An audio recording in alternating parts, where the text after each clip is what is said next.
En este webinar, bueno, vamos dando la bienvenida a la gente que va entrando. Es un webinar, ¿no? Como sabéis, de Adventure, en el que hablaremos cómo atraer y desarrollar talento técnico en startups. Antes que nada, ¿no? y esperando ahí un poquito, un par de minutillos a que sigan entrando los asistentes, quería comentar, ¿no? cómo salió esto de Adventure, y creo que nos unimos 4 profesionales, ¿no? de consultoría o de prestación de servicios a startups. Creo que fue muy natural, ¿no? Al final íbamos hablando entre nosotros, ¿no? Con algún café, alguna comida, y decíamos, yo trabajo con este cliente.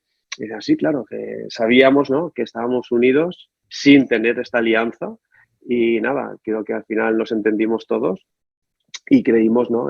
Que tenía mucho sentido el poder unirnos, ¿no? Todos estos profesionales, porque al final cualquier startup, desde una fase más temprana hasta bien avanzada, ¿no? de series, tiene mucho sentido, ¿no? Poder dar un servicio 360 globalizado, que además también muchos clientes nos lo requerían, ¿no? Al final ven que, igual que en los departamentos de la empresa, cada uno es estanco y tienen que unirse, pues al final los que ofrecemos servicios o externalizamos, ¿no? este tipo de servicios, pues también tiene todo el sentido de que por detrás nosotros nos conozcamos y trabajamos todos a una, ¿no? Y así podemos dar, como hemos dicho, un servicio 360, ¿no?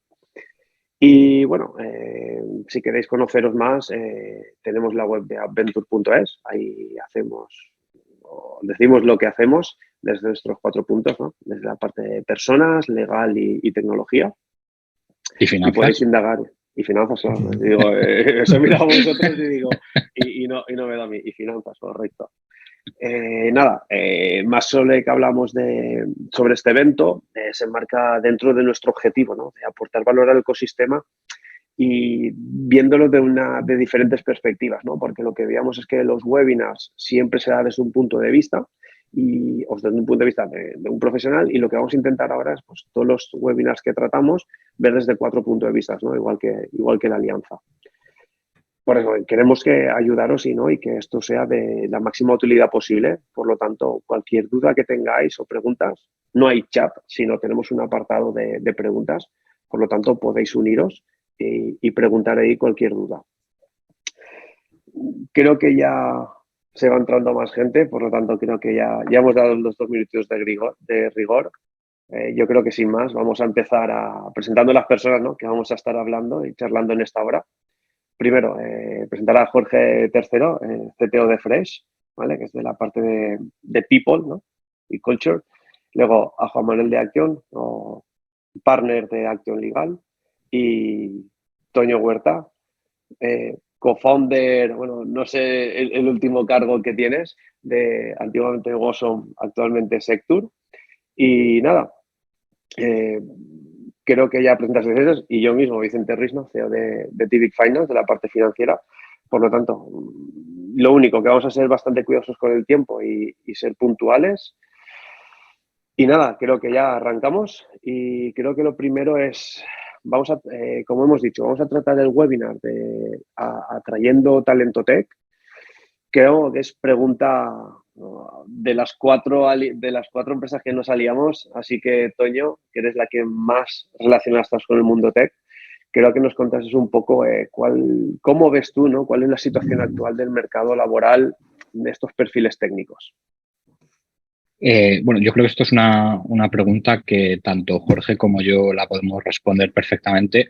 Yo, porque para mi propio equipo estoy constantemente en la parte de contratación y lo estoy viviendo en el día a día, pero bueno, desde la parte de Jorge seguro que también para muchas otras empresas que lo hacen ellos, seguro que también tiene un punto de vista que será bastante valioso para la conversación.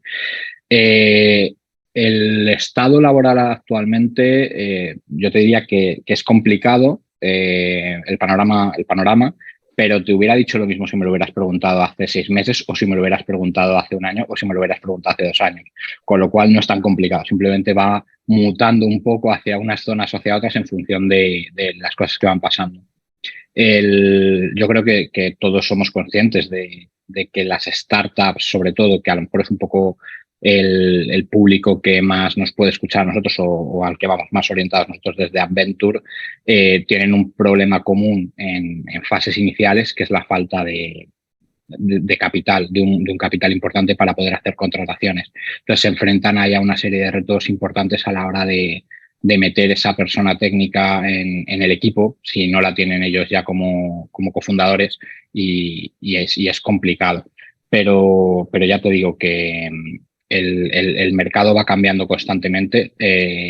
Hay más oferta que más demanda de empleo que oferta y bueno, no es imposible, pero siempre tienes que contar con que no es un proceso rápido ni sencillo. No sé, Jorge, vosotros qué percepción tenéis ahí. Mira, puedo hablar de dos puntos de vista. Por un lado, uno parecido al tuyo. Yo soy el CTO de Fresh People. En Fresh People ayudamos a construir equipos y hacer que esos equipos tengan éxito. Así que, por un lado, mi empresa hace recruiting, con lo cual pues estoy presente en muchos procesos de reclutamiento, pero por otro lado nosotros tenemos nuestro propio equipo de tecnología, o sea que yo también ficho gente. Y mi percepción es muy parecida a la tuya, porque de hecho yo esperaba que cambiasen las cosas en el mercado a raíz pues, de todos los despidos masivos que han habido en todas las tecnológicas. Eso, José, era una... Perdón que te corte, pero era una pregunta que se me había quedado que os iba a hacer, ¿no? Cuando Toño ha dicho, bueno, si me preguntas lo mismo hace un año, mi percepción ahora ha sido un poco cambiante, ¿no? Es decir, decíamos que antiguamente, bueno, hace un año, ¿no? El tema, ¿no? de esa burbuja que se dijo del tema de desarrolladores, y ahora es como, bueno, parece ser, ¿no? Que esos despidos, y digo, pues entiendo que, y quería hacer esa pregunta, así que me va a venir muy bien que la contestes. Claro, yo de hecho cuando Toño has dicho, si me preguntas hace 6 meses te diría lo mismo. Y pues yo también. No percibo que haya habido un gran cambio. Deberíamos estar inundados de buenos ingenieros, llamándonos y enviándonos los currículums, de acuerdo con lo que leemos en la prensa.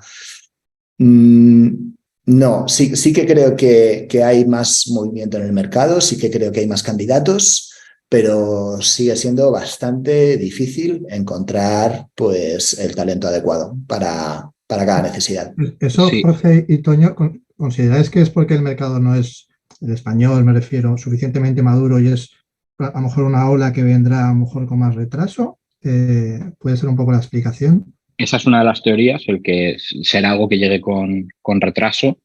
También habría que mirar los números, porque al final las grandes tecnológicas en Estados Unidos, que son las que han realizado grandes olas de despido, habría que ver dentro de la parte de desarrolladores, de perfiles técnicos, ingenieros y tal, cuánto porcentaje ha sido de esos despidos, porque muchos de esos despidos pueden haber venido de otros roles diferentes, pero que al final los metemos en el mismo saco. Pero como tú dices, puede ser algo que termine, al final, eso es una economía global y termina llegando.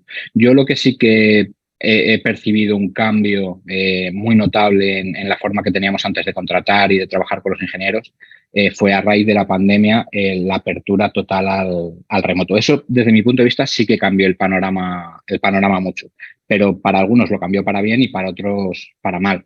Yo cuando monté nuestra empresa de desarrollo en Valencia, pues teníamos una serie de ventajas a nivel calidad de vida, economía, etc., que estaban muy bien. En el momento en el que el remoto se abrió por completo, empezamos a competir globalmente con todas las empresas de todo el mundo, porque antes, cuando la gente contrataba en Londres, contrataba solo a gente que estuviera en Londres. En el momento en el que los mandaron a casa y pues el que estaba en Londres se fue a Birmingham o se fue a no sé dónde, ya les da igual tenerle contratado en Valencia que tenerlo en tal, con lo cual empezabas a competir con otro tipo de compañías totalmente diferentes. Antes competías un poquito más localmente, aunque siempre habría, el remoto siempre ha existido y siempre existirá, pero eso sí que ha hecho que el mercado cambie de forma notable en eso. Lo que pasa es que luego esa parte se ha suavizado, desde mi punto de vista se ha suavizado un poquito. ¿Y por qué crees que se ha suavizado? ¿Qué crees que ha pasado? Hay compañías que están volviendo a las oficinas. No todas las compañías pueden mantener una estructura 100% en remoto. Y bueno, quizá yo creo que en España también hay cierta incertidumbre a nivel, bueno, España, Europa como lo queramos ver, a nivel económico. En función de, claro, aquí hay que tener en cuenta que muchas veces hablamos de forma muy general, pero habría que ver la diferencia. Estamos hablando de contratación para startups, que es totalmente diferente que si vas a hacer contratación para una corporate, que si vas a hacer contratación para una pyme, etc., ¿no? Entonces, bueno, ahí yo creo que esos cambios diferentes influyen mucho en función de para dónde estés contratando. O sea, antes decíamos de por qué no están afectados tanto los despidos masivos estos. Y decíamos, por un lado, quizá tardan un poco más en llegar a España, ¿no? Yo creo también que hay una... Estos despidos son coyunturales, ¿no? Es algo que está pasando ahora, que pasará después. Pero creo que hay una carencia de talento que es estructural, que hay mucho trabajo por hacer todavía en el mundo de la tecnología y faltan muchos buenos ingenieros. Entonces, aunque temporalmente pues, puedan haber estos pequeños vaivenes, yo creo que aún nos quedan años y años hasta que el mercado se equilibre. ¿Ahí consideráis que se está mejorando en todo ese proceso de perfeccionamiento, de formación de ese sector tecnológico? O, como dices tú, Jorge, seguimos todavía en pañales? Pues mira, yo creo que están pasando las dos cosas. O sea, por un lado, estamos desarrollando una generación de talento técnico excelente y es la gente pues, que ya ha pasado por startups, ya ha estado con retos tecnológicos complejos y ha trabajado con equipos de altísimo nivel. Pero por otro lado, la demanda de ese tipo de perfiles crece más rápido de lo que aumenta la oferta. O sea, yo la primera startup en la que participé, y esto ya os voy a aparecer aquí de abuelo cebolleta, fue en 2006. O sea, entonces es que no había gente directamente que se hubiera enfrentado a este tipo de retos. Nos lo estábamos inventando sobre la marcha y leíamos lo que hacía la gente en Silicon Valley y lo copiábamos. Ahora resulta que hay un montón de gente aquí en España que tiene esa experiencia y que puede aportar un montonazo. Pero es que los problemas nos crecen por todas partes. O sea, no hay suficiente gente. Y quizá tradicionalmente hace muchos años al mundo del desarrollo se llegaba principalmente por una carrera técnica.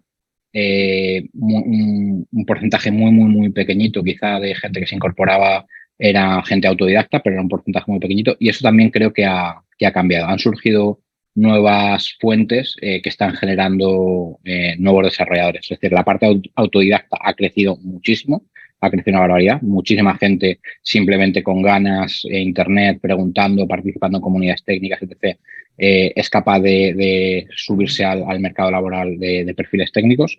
La formación profesional también ha avanzado una barbaridad y yo creo que aporta muchísimos perfiles al mercado laboral. La universidad, por supuesto, también. Y luego, muy recientemente, toda la parte de empresas que se dedican a crear formaciones específicas, lo que normalmente se conoce como bootcamps, también están aportando bastantes profesionales. Que luego eso tiene otras... Luego, si queréis, podemos hablar también un poco cuáles son los perfiles que pueden ser más efectivos en función de lo que se vaya a hacer y demás, que eso también tiene bastante chicha. Pero sí que se ha incorporado muchas fuentes nuevas que antes no existían.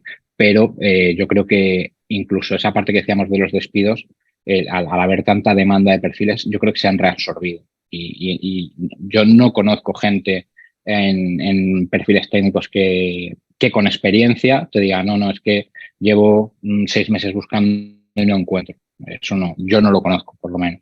Y gente con poquita experiencia quizás sí que tiene un poco más de coste el sumarse, pero si tienes experiencia, en muy poco tiempo vas a encontrar el puesto. Aquí, Toño, yo recuerdo, ¿no? Ese que estabas hablando del año 2000, ¿no? Donde se abrió, ¿no?, lo del teletrabajo, que en aquel entonces... ¿En el 2000 fue? En el 2020, perdón, el 2020, ya me había ido a mí. En el 2020 tuvimos varias conversaciones, ¿no? En aquel entonces de que, lo que decías, ¿no? Contrataban Valencia era más económico, pero al abrirse el mercado el remoto, pues los precios empezaron a ir. Yo recuerdo que entonces que había mucha rotación en la empresa y en el tuyo en particular me dijiste, no, Vicente, nosotros por suerte, ¿no?, y ahora te preguntaré luego la clave, no estamos teniendo tanta rotación como tenían la otra. Bueno, primero voy a dirigir a Jorge, ¿no? Porque como Fresh se dedica al recruiting, quiero decirle a él esa pregunta, pero luego te lanzaré la pregunta a ti. Y es, Jorge, ¿qué se puede hacer para primero atraer el talento tech y elija tu startup en frente al resto? ¿Cuáles son las mejores prácticas en esto, ¿no? Y luego eso, atraer y luego retener, ¿no? O mantener ese talento. Que luego, Toño, tras nuestras conversaciones te la lanzaré a ti.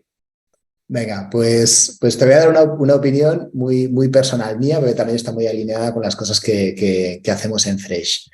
Es muy típico que en los equipos técnicos se piense, bueno, pues para atraer a gente técnica lo que voy a hacer es presumir de un stack muy avanzado. ¿Sabes? Tengo una tecnología pues que estoy en el filo de la navaja de lo que se está haciendo ahora mismo en el mercado. Y de hecho es una broma típica en el sector que dices, a ver, lo que me enseñaron en la entrevista y pones un dibujo de Godzilla. Dices, lo que me he encontrado luego en la empresa y pones un muñequito así de un dinosaurio, ¿sabes? De plástico. Entonces, yo creo que no hace falta ir por ese camino, que de hecho no es el camino correcto, porque no es el tipo de perfil que más te interesa. La gente que busca ese tipo de entornos de estar en el filo de la navaja. Yo creo que los perfiles que mejor encajan en una empresa son los que se alinean mejor con los objetivos de negocio. Entonces, ese es el tipo de reclutamiento que yo creo que tienes que hacer, que es el de decir, mira, tenemos estos retos y creemos que con la tecnología vamos a poder solucionarlos. Son unos retos que a nosotros nos apasionan, por eso estamos aquí y tenemos un equipo técnico además que está apasionado en resolverlo. ¿Te interesa el problema? ¿Te interesa el reto? Pues entonces vente para acá y haremos tecnología juntos. Y eso no solo te ayuda a atraer a la gente adecuada, sino que te ayuda a retenerlos. Pues luego, por un lado, hay pocas decepciones, ¿sabes? No te pasa el tema de Godzilla versus el muñequito de plástico. Y por otro lado, el día a día de esa gente, si ya sabía lo que venía, si era un tema que le interesaba, pues le va a ser muchísimo más fácil. Y a esto hay mucha gente que me dice, claro, pero es que mi empresa hace cosas poco sexys. No voy a decir nombres, ¿no? Pero hay sectores que son, por su naturaleza, digamos, poco sexys. Vale, muy bien. Pero vosotros tenéis una forma de trabajar, que es lo que hace que muchos estéis en ese equipo y que os motive a ir por las mañanas, que sí que os gusta, pues contadla. Nosotros hacemos estas cosas que, vale, que sean poco sexys, pero las hacemos de esta forma, que sí que es muy sexy. Yo creo que va por ahí. Acércate al negocio, aléjate de la tecnología, aunque lo que busques son buenos ingenieros. Y Toño, pues ahora te lanzo el órdago a ti. ¿Qué hicisteis en aquel entonces, no, en Wasson, para esa retención del talento? Porque dijiste, Vicente, no se me van tanto como estaba pasando en otras empresas. Nosotros es un punto del que estamos especialmente orgullosos. Date cuenta que nosotros en Sector, para que la gente quizá lo conozca un poco, somos aproximadamente unas 40 y pico personas y te diría que el 90 y mucho por ciento venimos de la parte de ingeniería de desarrollo. Es decir, a lo mejor de los menos técnicos puedo ser yo, que estoy más en la parte de gestión y en la parte comercial, pero soy ingeniero, ¿vale? Estudié informática, he trabajado montando equipos técnicos y demás. Los fundadores de Sector, todos vienen de la parte de desarrollo. Y arrancamos la empresa siendo 6 y ha ido creciendo, ¿no? Claro, hemos montado una empresa para nosotros, al gusto del desarrollador. Y eso, claro, es una gran ventaja. Al final, hemos montado todo para que el desarrollador, el perfil técnico esté muy a gusto. Pues fomentamos mucho la colaboración entre los equipos, fomentamos mucho la formación, nos preocupamos mucho porque la gente esté cumpliendo sus expectativas a nivel salarial, a nivel vida, ¿no? Es decir, la compatibilidad con su vida diaria. Nos preocupamos mucho en ese sentido. Eso ha hecho siempre que tradicionalmente tengamos una rotación baja, pero no una rotación inexistente, que tampoco la pretendemos, porque entendemos perfectamente que la gente también quiere probar nuevas experiencias en la vida, gente que a lo mejor ha trabajado con nosotros y siempre ha trabajado en castellano y diga, jolín, es que me encantaría trabajar en un proyecto donde sea 100% inglés porque es un desafío. Oye, pues encantados de que lo pruebe, sabe que va a tener siempre la puerta abierta para volver con nosotros cuando quiera, nosotros vamos a ganar eso. Es decir, por ejemplo, esa parte de offboarding de la gente, nosotros la cuidamos muchísimo, porque esa gente que termina saliendo por el motivo que sea de sector son nuestros principales embajadores. Date cuenta que no tenemos equipo comercial, nuestros comerciales son nuestros propios clientes y nuestros propios desarrolladores. Entonces, en esa parte sí que nos sentimos especialmente orgullosos de cómo hacemos las cosas en Secture. Que bueno, al final has tocado un tema que a mí es el que más me gusta tocar, ¿no? Que es el tema de la remuneración, ¿no? Has dicho el salario. Ahí, hablando de planificación, recruiting, es clave, ¿no? Saber el tipo de remuneración. ¿Cómo afrontáis este tema? Tanto Jorge, digamos, ya Jorge lo puedes ver desde 2 puntos, ¿no? A nivel de montar tu equipo en Fresh o con el de buscar como recruiting y Toño igual, ¿no? ¿Cómo afrontáis este tema de remuneración en las startups y con los desarrolladores? Pues aquí hay la ciencia es bastante sencilla. Cuanto más salario pones, más fácil es contratar. Esto me gustaría ponerlo por delante, porque es que en muchas conversaciones como que se intenta soslayar esto, ¿no? Y hay mucha gente que dice, ¿no? Qué sorpresa, ¿no? Sí, te lo prometo que me encuentro mucha gente que me dice, no, el talento técnico no mira eso, mira el reto y tal. Y digo, hombre, yo creo que mira las dos cosas, ¿sabes? Entonces, bueno, pues a partir de ahí, tú lo que quieres es pues, pagar una remuneración justa y acorde con tus posibilidades y conseguir el mejor talento posible. ¿Y qué otras palancas tienes? Bueno, pues yo creo que principalmente es esa transparencia, esa claridad de qué son el tipo de cosas que vamos a hacer aquí, qué es lo que se va a esperar de ti y ese, bueno, pues contar el tipo de cosas que hace que la gente esté a gusto en tu equipo, ¿no? Pues Toño estaba mencionando pues el tema de la comunicación entre los equipos, la formación que se hace con la gente, pues todo eso. Tienes un montón de palancas. Hay muchas veces que me encuentro gente que está como desesperada de, joder, es que no encuentro gente. Y digo, a ver, tú, ¿por qué vas todos los días a trabajar? Y el de al lado, ¿por qué viene todos los días a trabajar? Bueno, pues todo eso, ponedlo negro sobre blanco, contadlo y contadlo orgullosos, porque estoy seguro que habrá más gente como vosotros que le guste hacer esto. Un comentario también, pregunta también para vosotros. A ir un poco de lo que estáis comentando, antes ha apuntado de hecho Toño la falta de capital, la necesidad en esas etapas iniciales con falta de recursos de motivar e integrar a la gente. Ahí nosotros sí que vemos desde la perspectiva legal vías de poder incentivar a parte de ese equipo, sobre todo a nivel de C-levels, ¿no? Con mecanismos de incentivos dinerarios vía Phantom Shares o vía Stock Options, ¿vale? Que tienen sus implicaciones a nivel legal, fiscal, luego sí que podemos comentar, ¿no? Pero sí que me interesaría también un poco pulsar vuestro feeling, vuestra opinión de en qué medida funciona en la práctica, ¿no? Nosotros lo vemos muy a menudo, fundamentalmente en los mecanismos de las Phantom Shares, ¿no? De forma individual o de forma generalizada para las compañías, como mecanismo de incentivar a equipos tanto técnicos como no técnicos, ¿no? Pero, y es un mecanismo que se utiliza habitualmente con cierto recorrido, ¿no? No sé cómo lo veis también vosotros. Yo creo que es muy positivo. O sea, por un lado el equity permite alinear objetivos, ¿no? Pues hace que es más fácil que todo el mundo reme en la misma dirección.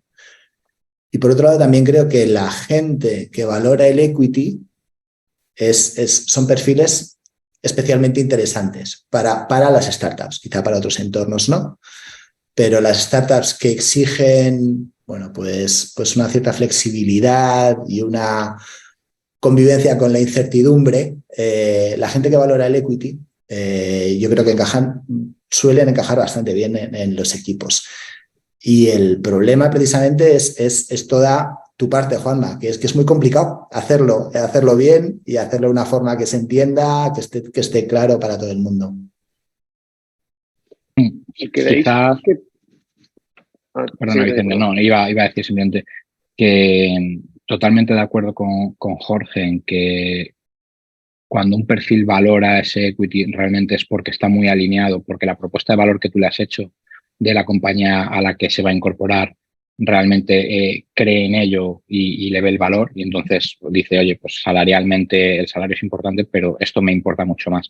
Y hay otro punto que yo en retrospectiva pues a lo mejor no lo hice en su momento cuando yo arranqué en el mundo del desarrollo, pues en el primer sitio donde trabajé, que valoré a lo mejor más el salario y no me fijé tanto en el proyecto en el que iba a entrar o sobre todo la gente con la que iba a trabajar. Y eso sí que es una cosa que, sabiendo que es una profesión en la que es relativamente fácil encontrar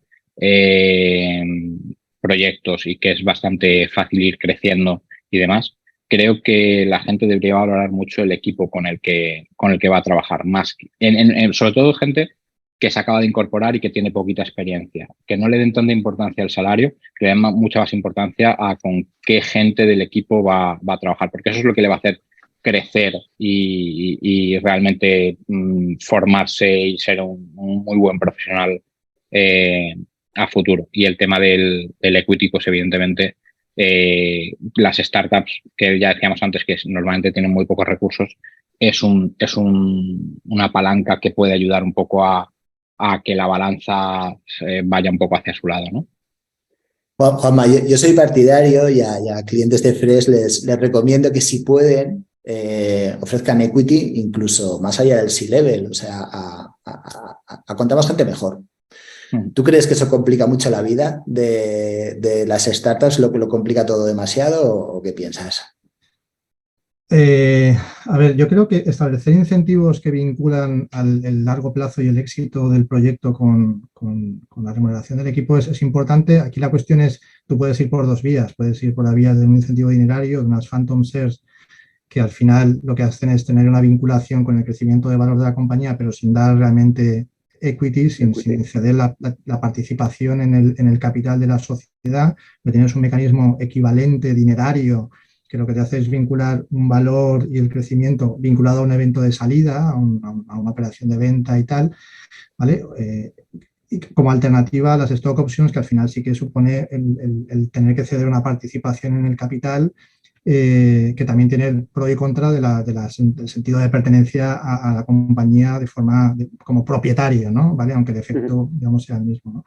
Ahí la cuestión, como siempre, es... yo creo que es positivo porque vincula, y aunque sea de forma más abierta y generalizada, como apuntabas, luego lo que hay que ver es la letra pequeña, entre otras cosas, la fiscalidad de un mecanismo y de otro, ¿no? Y como siempre se dice en España, digamos, el régimen fiscal de las stock options no es particularmente positivo, se ha intentado mejorar con la ley de startups, pero bueno, sigue siendo todavía mejorable, ¿no? ¿Vale? Se han aumentado las exenciones, ha aumentado, digamos, en qué momento se produce el devengo del impuesto para los beneficiarios, ¿vale? Pero sigue teniendo algún elemento un poco mejorable, ¿no? Pero respondiendo a tu pregunta, yo creo que sí, creo que es un mecanismo que al final alinea objetivos en el medio y largo plazo, ¿no? Y en ese sentido, ¿tú crees que las Phantom son un mecanismo mejor, menos complejo, con más ventajas que...? En España, por lo menos, sí. De hecho, en España hay cierta anomalía. En otros países se hace de forma más habitual las stock options, ¿no? En España sí, y es un mecanismo muy utilizado, muy habitual y que tiene mucho sentido, ¿no? Y porque luego, Juan, al final, diferencias entre Phantom Shares y Stock Options a nivel de cap table, ¿no? A nivel de tener esos socios en tu capital, ¿hay alguna diferencia entre una y otra? En la práctica no, porque tú al final cualquier supuesto de salida o cuando te intentan inversores te va a tener en cuenta el capital fully diluted de la compañía, ¿no? Teniendo en cuenta todas las ilusiones que había tanto de equity que se haya podido ceder vía stock options como del hecho de que haya, digamos, la obligación de recompensar o remunerar a beneficiarios de las phantom shares, ¿no? Con lo cual es un dinero que va a diluir a los titulares de las participaciones, ¿no? Con lo cual, los efectos económicos van a ser similares, ¿no? ¿Vale? De hecho, tú en tu cap table vas a tener todos aquellos situaciones con beneficiarios de phantoms o de stock o incluso de warrants o de cualquier, digamos, instrumento que diluya a los socios, ¿no? Con lo cual, a efectos económicos no va a haber una diferencia relevante, ¿no? ¿Vale? Al final, lo relevante va a ser básicamente la fiscalidad, ¿no? de unos y otros, ¿no? ¿Vale? Vale. Y aquí, referente, ¿no? Estamos hablando de fidelizar, de atraer. aquí yo entiendo, ¿no?, que antiguamente el tema del tipo de contrato yo creo que era también súper importante, ¿no? Cuando decía, ¿no?, indefinido, no indefinido, quiero no temporal, trabajo como freelance. ¿Creéis que ¿no?, aquí en el mundo tech eso también importa? ¿O es algo más banal, ¿no?, más de segundo caso? Dale, Jorge. Dale, Toño. Nada, yo iba a decir solo que es totalmente diferente el trabajar con freelance que contratarlos tú. En la parte de contratación hay muy poco margen y tiene muy poco sentido. Es decir, al final, para mí, no le estás dando ninguna seguridad a alguien que le dices que va a hacer un contrato de tal. Es decir, oye, el contrato es indefinido y punto. Y tiras para adelante y se acabó. Tiene su periodo de prueba porque, oye, por muy bien que tengas montado tu proceso, hagas las entrevistas muy bien y veas que hay alineación y tal, pues oye, al final puede ser que por lo que sea la persona no termine de cuadrar y tiene que haber un mecanismo de salida, ¿no? Pero yo soy partidario de hacer un contrato indefinido de principio, no estar con medias tintas, ¿no? Porque eso no le da al final seguridad a nadie. Y luego la parte de freelance es que es totalmente diferente, totalmente diferente y es bueno contar con freelance que te apoyan puntualmente en proyectos, que están muy especializados en cosas muy concretas y más para las startups eso luego si queréis también lo podemos hablar. ¿Cuáles son las opciones que tiene una startup que acaba de arrancar de meter la parte técnica en el proyecto, ¿no? Porque una primera opción es que ya uno de los fundadores sea técnico. Esa es como la idea, ¿no? Es como, oye, eso es lo que todo el mundo desearía, pero no siempre es posible. Muchas veces las startups nacen con dos personas de negocio, una persona de negocio y una persona de marketing, y falta esa parte técnica. Lo ideal sería que consiguieran encontrar un cofundador técnico que se los uniese, pero para eso tienen que hacer un ejercicio de enamorarle con el proyecto, de generosidad, de decirle, aunque la idea no ha partido de ti, te vamos a hacer como un co-founder más y darle un porcentaje relevante al proyecto. Eso muy poca gente es capaz de verlo así, hacerlo así. Luego las siguientes alternativas ya es contratar y tener a todo el equipo contratado. Pero eso que Jorge te quería preguntar luego a ti, oye, ¿cuánto es el tiempo que se tarda de media en incorporar un perfil? Sobre todo cuando a lo mejor no tienes la mejor oferta del mercado a nivel salarial, porque tú dices lo que tú has dicho, si pongo mucha pasta encima, más rápido va todo, ¿no? Pero si le tengo que contar el proyecto, le tiene que gustar, tengo un salario que está en la media y tal, el gap de tiempo que pasa pues puede perjudicar al proyecto. Y luego hay otras alternativas como ir con un proveedor, como podríamos, por ejemplo, ser nosotros, pero que eso, desde mi punto de vista, en las startups tiene un tiempo limitado que te puede permitir acelerar un poco el desarrollo del proyecto, pero que a la larga sabes que tú vas a tener que tener el core tecnológico, sobre todo si eres una startup tecnológica, cuando vayas a levantar capital, un venture capital te va a pedir que el talento técnico esté in-house, no lo puedes tener 100% en un proveedor, aunque como en todo siempre hay excepciones y hay excepciones en las que ha funcionado, pero de forma habitual es esa. Toño, un inciso, porque nosotros hemos visto muchas veces, ¿no?, que al final, también nos pasa en la parte financiera, ¿no?, que al final es que cuando empieza la startup no tengo un CTO co-founder, ¿qué hago, no? Pues cojo una práctica de un chavalito, lo meto aquí, empieza tal, y luego es, madre mía, la que he montado, ¿no? Error. Total, seguro, Jorge, seguro que tú ahí puedes contar un montón de cosas. Al final soy parte interesada, ¿sabes? Soy CTO de los que peina canas en la barba, entonces, claro, no cojas a un chavalito, tienes que coger a un tío experimentado y tal.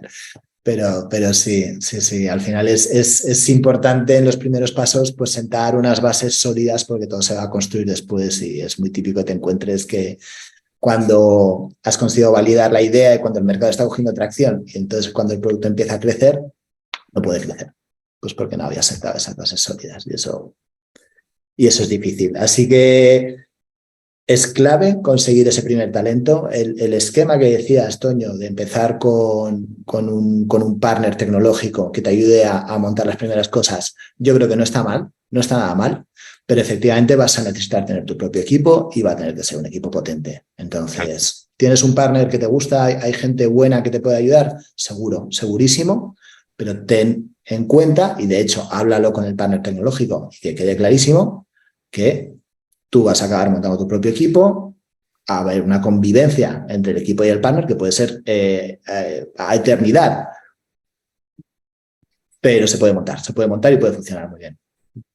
El problema que yo veo muchas veces, perdona que te corte, Vicente, es que desarrollar tecnología es mucho más caro de lo que la gente puede tener en mente, ¿no?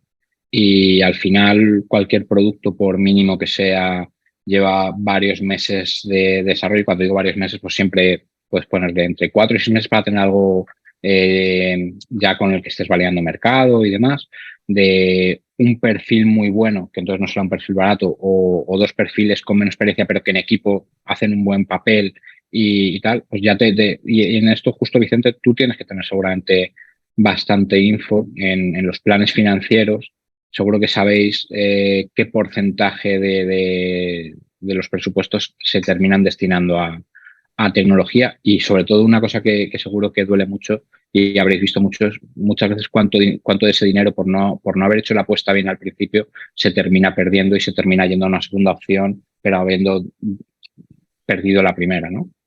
Sí, en la parte de planificación o la parte financiera, al final, una startup, nosotros trabajamos también con muchas startups, la mayoría tecnológica, es una gran parte del pastel, ¿no? Es decir, cuando voy a levantar ronda hay una parte muy importante que va dedicada a tecnología.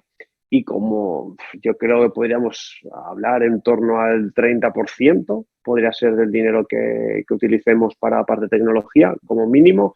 Luego también mucho marketing y ventas, que creo que es la siguiente parte importante, ¿no? para alcanzar esos objetivos de revenue. Aquí también, mira, aprovechaba ahora que había entrado más gente a mitad y no lo habíamos dicho, que teníamos el apartado de preguntas y respuestas.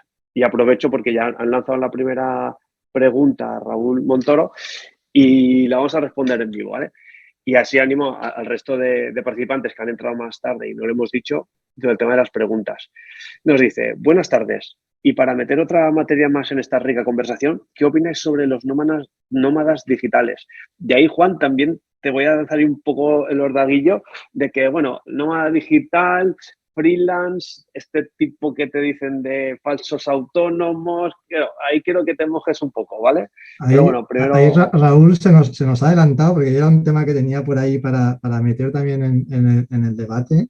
De hecho, a ver, era un tema, a ver, el tema de los nómadas digitales, yo tengo la percepción, o sea, sabéis que se ha intentado mejorar su regulación en la ley de startups, se ha creado una nueva categoría de visado para nómadas digitales, que es el llamado visado para teletrabajo de carácter internacional y tal, que teóricamente viene a fomentar ese tipo de cosas, y también mejoras un poco en todo el tema de los visados y de los NIEs y tal, ¿no?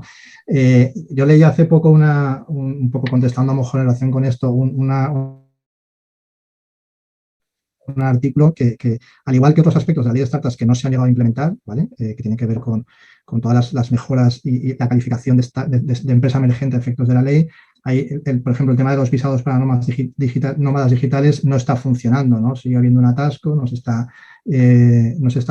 pudiendo hacer uso y pues la sensación que hay es que teniendo todos los elementos en España para que eso pudiera ser un activo valioso para atraer talento internacional, no está funcionando, ¿no? Y probablemente es una oportunidad perdida en relación con otros países, ¿no? ¿Vale?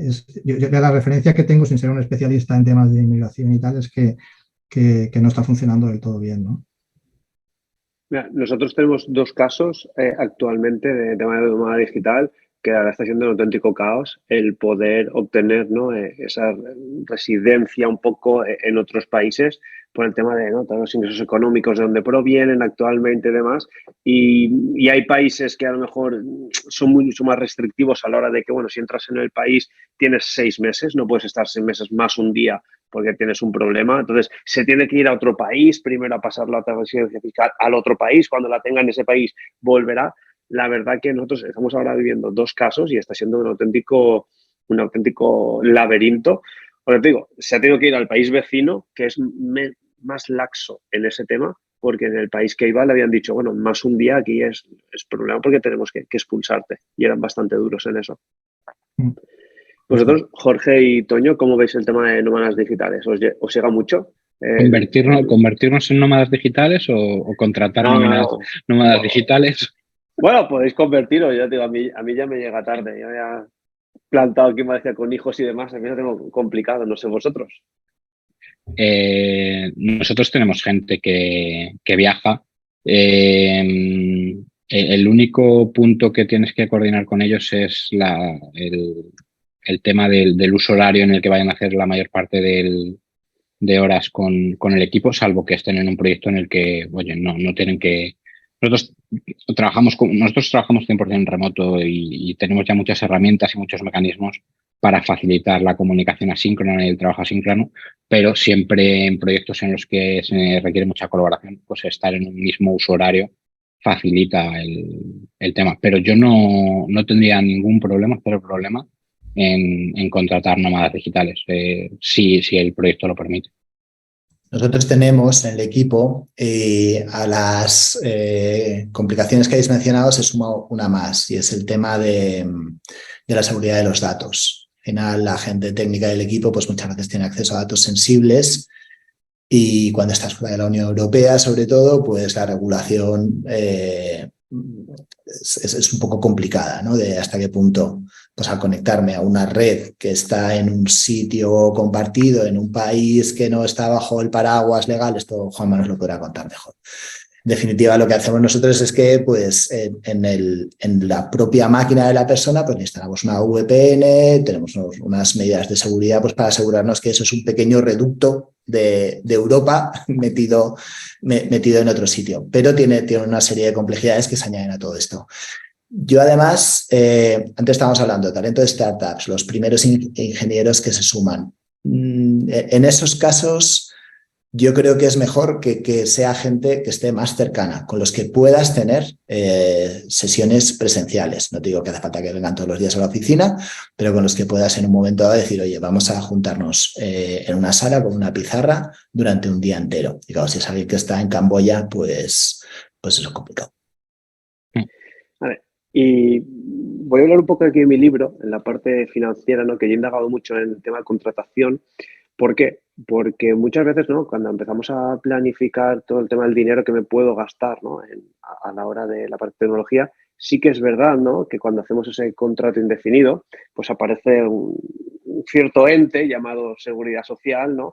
Como que incrementa bastante el coste de esto, ¿no? Entonces, muchas veces veo muchas startups de, no, Vicente, prefiero que sea un freelance porque así esa parte, ¿no? Al principio, que vamos todos tan apurados de dinero, pues nos viene bien. Y luego muchas veces nos hemos encontrado, por lo que decías, Jorge, de es mejor que esté cerca. Yo no sé si vosotros lo veis, pero el tema de esa subcontratación, ¿no? En países donde el coste laboral sea más económico, pasa también mucho en desarrolladores, porque nosotros sí que hemos visto que muchos, para ahorrarse, ¿no? Ese coste de desarrollador aquí en Europa, van a países, como Latinoamérica, donde ese coste es más económico, ¿no? Ahí está la complicación que tú has dicho, Jorge, en el tema de la VPN, en los datos y demás. Pero sí que hemos visto que muchas startups utilizan esto, ¿no? Me voy a otro país, subcontrato, porque al final es mucho más económico.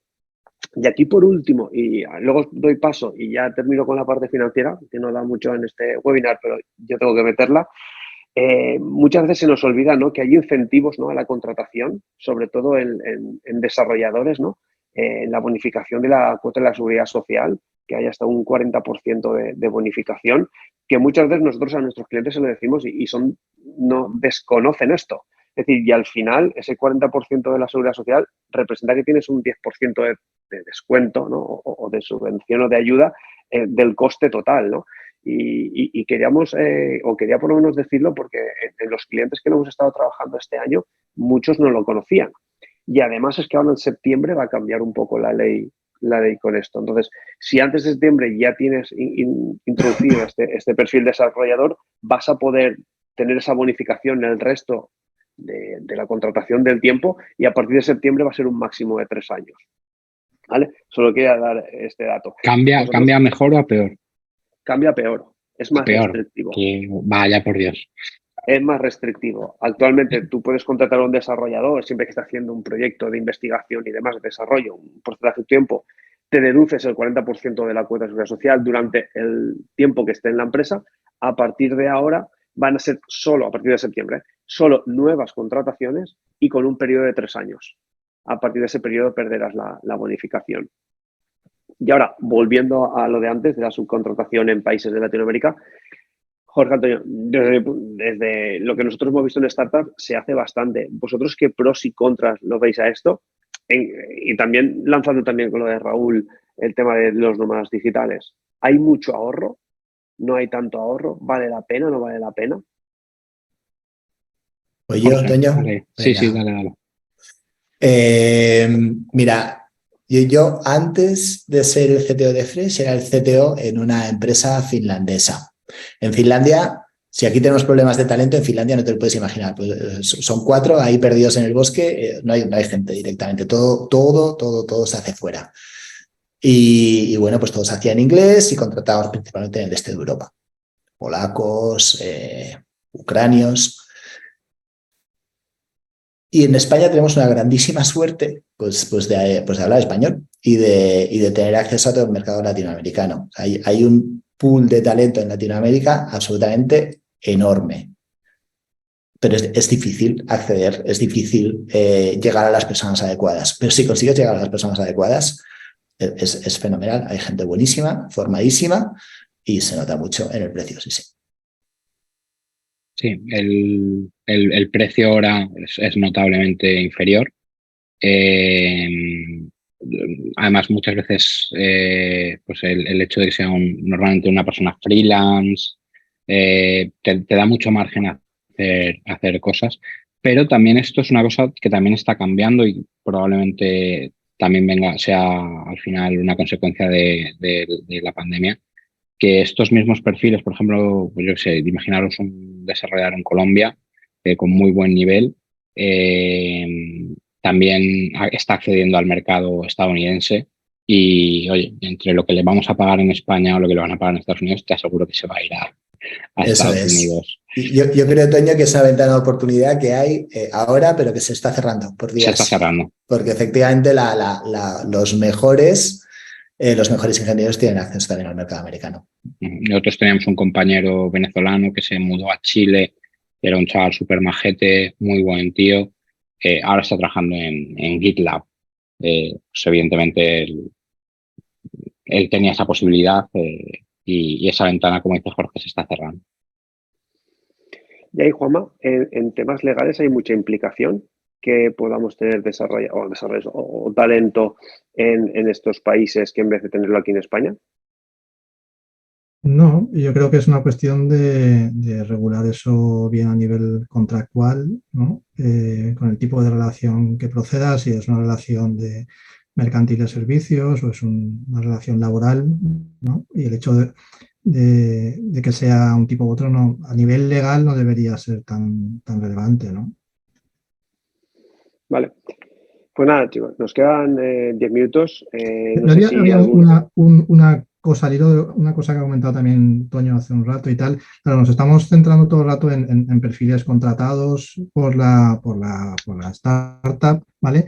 Y apuntaba a Toño la casuística que también se puede dar de esos perfiles en fases iniciales, de que se incorpore como parte del equipo de los founders, ¿vale? Y que por tanto tenga equity desde el principio. Eso nos va a llevar, incluso aunque no tengamos todavía socios inversores externos o fondos o business angels y tal, la conveniencia en esos casos, ¿vale? En el que vayamos a dar equity o haya una relación en la que entre la parte técnica desde el principio, de regular todo eso bien entre los socios fundadores, ¿vale?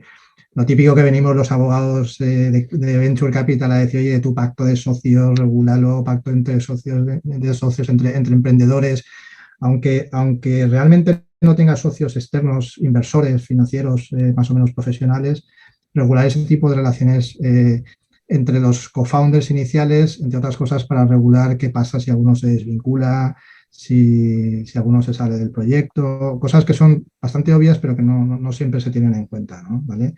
La cuña típica de, coño, haz las cosas bien desde el principio, ¿no? ¿Vale? Sí, totalmente de acuerdo. Y es además muy habitual, ¿no? Ese perfil técnico que se une a la startup meses después de que hubiera arrancado. Igual que los fundadores, yo creo que es bueno que hagan ese ejercicio de generosidad, de decir, oye, si al final esto lleva 2 meses, vamos a hacer un reparto del cap table equitativo a lo que estamos aportando cada uno, pero también esa persona la acabas de conocer y yo creo que vosotros ahí a nivel legal sí que tenéis muchos mecanismos para Pero fíjate, facilitar el decir, oye, sí, te estamos teniendo un porcentaje importante para que te sientas fundador real de la compañía, ya que tu salario no va a ser a lo mejor el de mercado y te tiene que compensar ese equity que te estamos dando, pero oye, si esto no funciona, que tengamos mecanismos de separación ágiles. Justo. De hecho, el hecho de que se pueda incorporar un poco más tarde y tal, al final vas a recibir una participación en el equity, ¿no? Y lo lógico y lo higiénico es regular mecanismos de vesting, de consolidación, de cumplimiento de hitos de permanencia en el proyecto y si se produce la desvinculación en función del tipo de salida, pues qué pasa con sus participaciones o con la de este co-founder o cualquiera de los otros, ¿no? ¿Vale? Ahí ser muy riguroso y regular las cosas bien, ¿no? Y en la parte legal ahí, Juanma, ¿qué suele ser más ágil? El darle la participación y mediante las cláusulas, si al final no termina funcionándole, que haya algo que te permita hacerle una recompra de esas participaciones, o el ir entregándoselas paulatinamente en las diferentes ampliaciones de Lo capital. que se suele hacer es más lo primero, darle participación y establecer un mecanismo de reverse vesting en el que si se produce la salida en función de los plazos en los que se produzca la salida, que se produzca la recompra de las participaciones, ¿vale? Con los mecanismos en el contrato para intentar que esa recompra sea lo más sencilla posible, ¿no? ¿Vale? Pero es que la otra alternativa es ir dando participaciones, es menos operativa, ¿no? Mira, Juan nos lanza una siguiente pregunta que era si, y bueno, ya nos quedan 8 minutos, así que con esta casi cerraremos y hacemos un resumen rápido. Nos preguntaba que si podías decirnos 3 o 4 tips de cómo fidelizar, ¿no?, el talento tech en la startup. Eso para Jorge, ¿no? Jorge o Antonio. Aquí los expertos en people, ¿no? Bien. Venga, pues Fresh People, esto me lo empiezo yo, Toño, y luego tú me corriges. Mira, yo voy a lo mismo que antes. En tu empresa, en tu organización, estáis haciendo algo. Ese algo para vosotros es importante. Traedlo al día a día. Cuando un programador escribe código, ese código no es un fin en sí mismo, es un medio para conseguir otra cosa. Celebra esas cosas. Gracias a lo que has hecho tú, hemos conseguido pues que nuestros usuarios estén más satisfechos, vender un poco más. Eso es lo que tenemos que celebrar. Lo vas a celebrar tú, ingeniero, programador, lo vas a celebrar junto con la gente de ventas. No permitas el silo, que es súper clásico, de que al final el equipo técnico viva completamente aislado, tiene sus propias bromas, tiene sus propias cosas, hablan entre ellos y apenas se relacionan con el resto del mundo. Preocúpate de que no sea así. Y esa es la mejor forma de fidelizarlo, que la misión de la empresa pues sea algo que ellos mismos se creen. Tal cual, es darles mucha visibilidad de por qué se hacen las cosas, hacerles muy partícipes de esto y tener mucha empatía a la hora de entender cuáles son sus necesidades, por qué están en tu empresa, qué necesidades tienen y cómo tú puedes mejorarlas y cómo puedes cubrirlas. Preocupándote mucho al final hay una cosa que pasa mucho en ingeniería, que si no tienes la percepción de negocio, los ingenieros tendemos a hacer sobre ingeniería de las cosas, porque oye, nos gusta, somos gente que nos gusta, pues como decía Jorge antes, tocar las últimas tecnologías, hacer las últimas arquitecturas más arriesgadas, más no sé qué, pero a veces negocio no es eso lo que necesita. Pero si tú no le has dado la visibilidad al desarrollar para entender lo que negocio necesita y cuál es el siguiente escalón al que tiene que llegar, él no lo va a poder priorizar de la forma correcta. Y luego ahí pues siempre hay que ser un poco flexible. A veces el equipo técnico tiene que coger determinados atajos para ayudar a negocio a llegar al siguiente escalón, pero saber que negocio a veces también tendrá que dejar determinado tiempo al equipo para que ese atajo que se cogió se termine asfaltando y se pueda utilizar de forma común, ¿no? Porque si no, si todo lo que haces son parche sobre parche sobre parche, llegará a un punto en que eso no sea sostenible, ¿no? Entonces, mantener ese equilibrio yo creo que es clave y es muy importante. Esa es efectivamente la magia, ese equilibrio. O sea, hacer buena ingeniería que colabore con el negocio, pero que la buena ingeniería no se interponga en el camino del negocio. Y cuando eso funciona, es súper satisfactorio para todo el mundo, es súper fácil fidelizar a los equipos. Y si le estableces un plan retributivo, digamos, atractivo ya... Eso suele ayudar también, sí. Eso ayuda, ¿no? Pero al final creo, ¿no?, que esta charla estamos hablando de cómo atraer y retener talento tech, pero yo creo que esto mismo vale para cualquier tipo de talento dentro de la empresa, porque mi empresa, como sabéis, somos muy financieros, no de tecnología sabemos la justita fuera del Excel, y la verdad es que aplicamos las mismas técnicas que hemos comentado aquí, plan de carrera, que vean que hay objetivos, que van a crecer, cómo es nuestra forma de trabajar, ¿no?, la cultura, cuál es nuestra misión, para que luego se sientan partícipes y que estén motivados para seguir trabajando en el proyecto, y que luego el tema de la remuneración, que es importante, pero que pase como a un segundo plano, ¿no? Tener otros beneficios, como el poder conciliar, el poder teletrabajar, todas esas cosas. Al final, yo creo que no es solo de talento tech, sino al final de atracción de talento a nivel de empresa.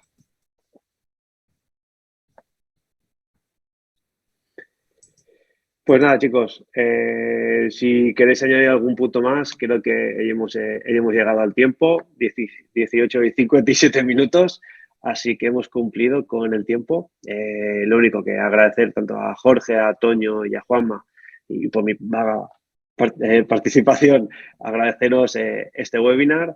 Creo que se han tocado todos los puntos que queríamos haber tocado al principio, cómo atraer, el tema del salario, el tema de los beneficios, la flexibilidad, buenas prácticas. Así que agradeceros a todos vuestras contribuciones, también a los asistentes por sus preguntas.